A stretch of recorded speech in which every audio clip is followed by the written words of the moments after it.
Hello students, welcome back to my YouTube channel. So continue कर रहे हैं from exercise 7.2 from question number 18।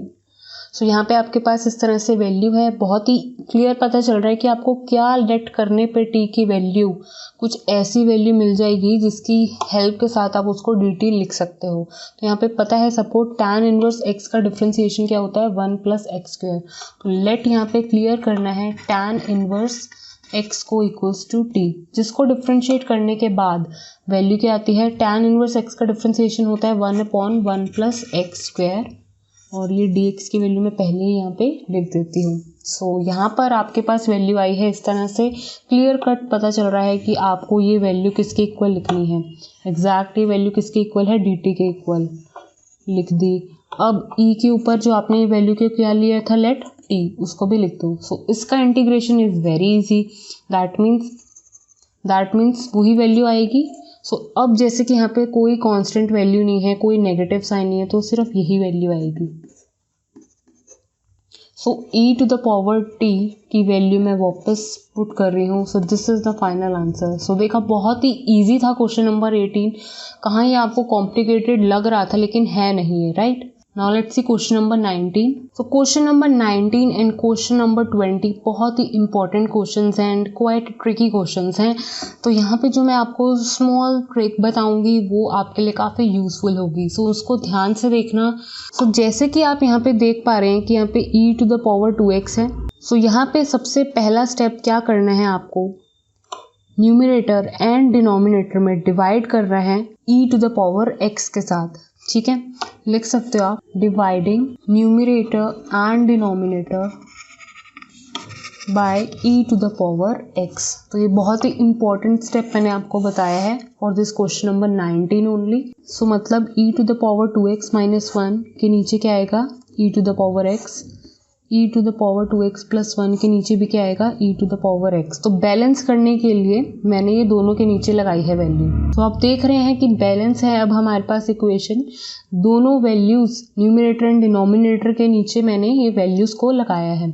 इसका मतलब अभी भी क्या है, एग्जैक्टली जैसे वैल्यू आपको दिख रही थी। ठीक है, अब क्या करना है कि जैसे हम इस वैल्यू को, ये इसके नीचे है तो ये वैल्यू इसके नीचे भी है, इसके नीचे भी है, मतलब डिवाइड फॉर्म में लिखेंगे जैसे हम एलसीएम के पहले लिखते हैं। सो e⁻2x के नीचे ex लिख सकती हूँ, ऐसे ही 1 के नीचे भी मैं इस तरह से लिख सकती हूँ। सेम आपको डिनोमिनेटर में इस तरह से वर्क करना है, लाइक दिस। अब आपको क्या करना है कि ये क्या है, डिनोमिनेटर में है, ये जब इसके साथ ऊपर जाएगा तो इसकी पावर क्या हो जाएगी, माइनस में।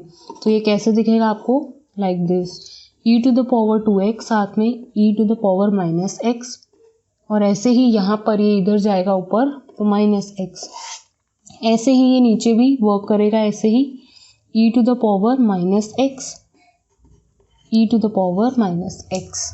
ठीक है, अब यहाँ पे क्या है, बेस सेम है, एक्सपोनेंशियल है दोनों, तो पावर्स आपकी क्या हो जाएंगी, ऐड। तो 2x - x क्या होगा आपके पास, नेक्स्ट स्टेप ओनली x।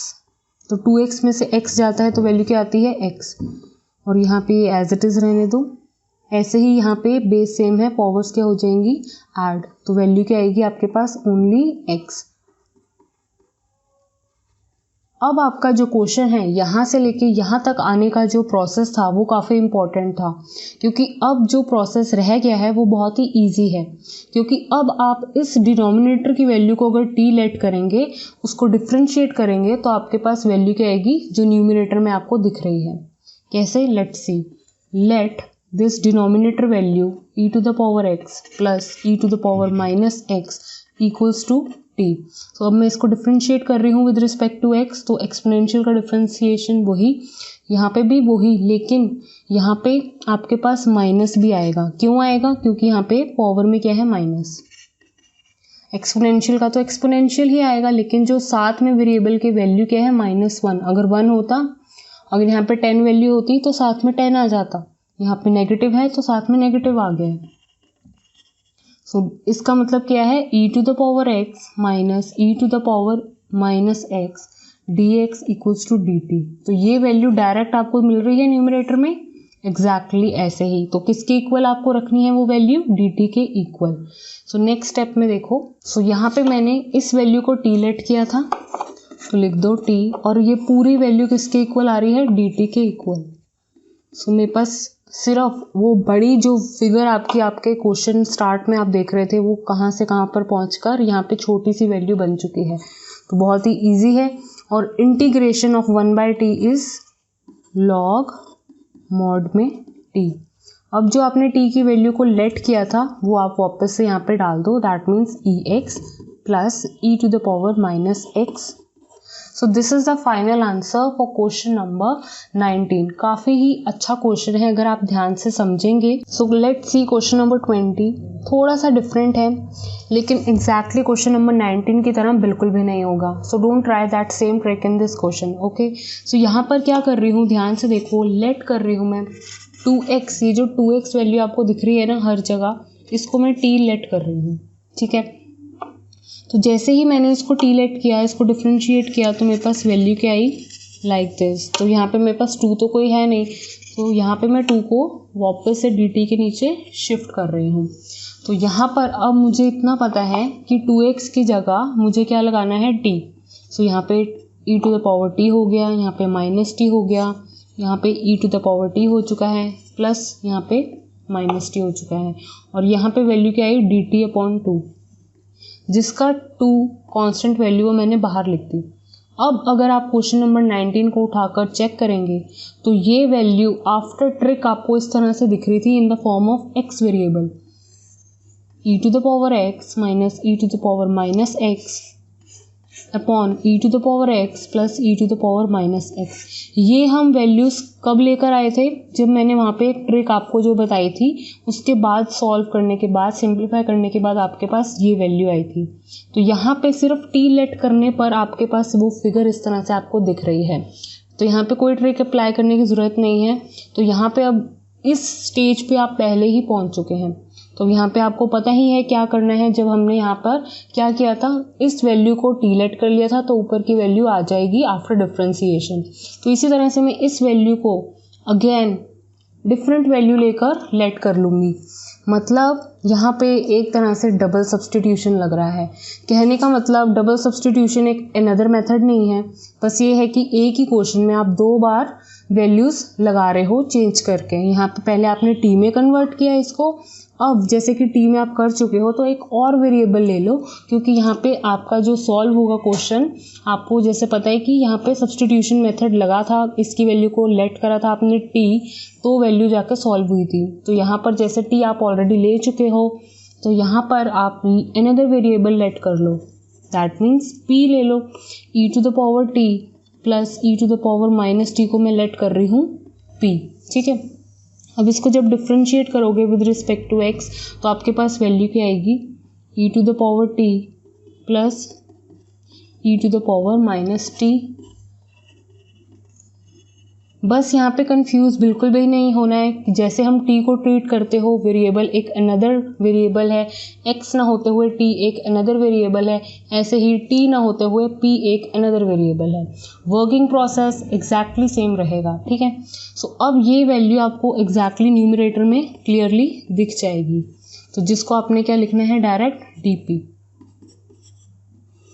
सो इस पूरी वैल्यू की जगह मैं क्या लिखूंगी, dp, और इस वैल्यू को आपने क्या लेट कर लिया है, p।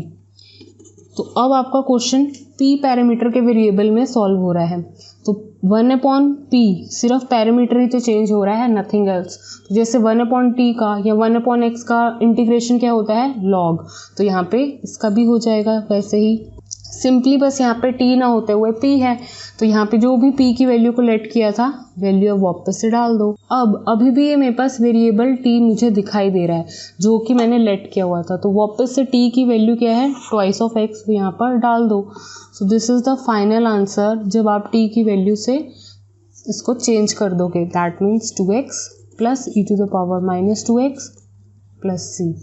तो यहाँ पे क्वेश्चन नंबर 20 भी क्वाइट इम्पॉर्टेंट है, क्योंकि आई थिंक ओवरऑल एक्सरसाइज में एक ऐसा क्वेश्चन 20 आपको सिंपली मिलेगा जिसमें कि आपने 2 बार वेरिएबल को चेंज करके फाइनल आंसर आप लेकर आए हो।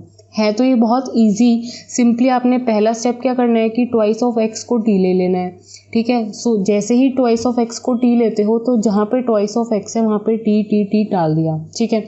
अब ये पूरी फिगर अगर आप क्वेश्चन नंबर 19 समझ चुके हो अच्छे से तो वहाँ पे स्टूडेंट को अपने आप आइडिया लग जाएगा कि ये ऐसा क्वेश्चन आपने क्वेश्चन नंबर 19 में देखा था, लेकिन वो सिंपली एक्स वेरिएबल में था, तो उसको आपने किसी और चेंज में किया था वेरिएबल में, लाइक टी लेकर, लेकिन यहाँ पे ऑलरेडी टी वेरिएबल है तो बस यहाँ पे मैं इसको टी ना लेते हुए पी ले रही हूँ। वर्किंग प्रोसेस पूरा जो आपका क्वेश्चन 19 का है बिल्कुल वैसे ही किया है, उसके बाद नथिंग एल्स। सो इस क्वेश्चन को ध्यान से करना है, क्वेश्चन नंबर 19 को ध्यान से करना, ठीक है। So now let's see question number 21। So question number 21 is very easy.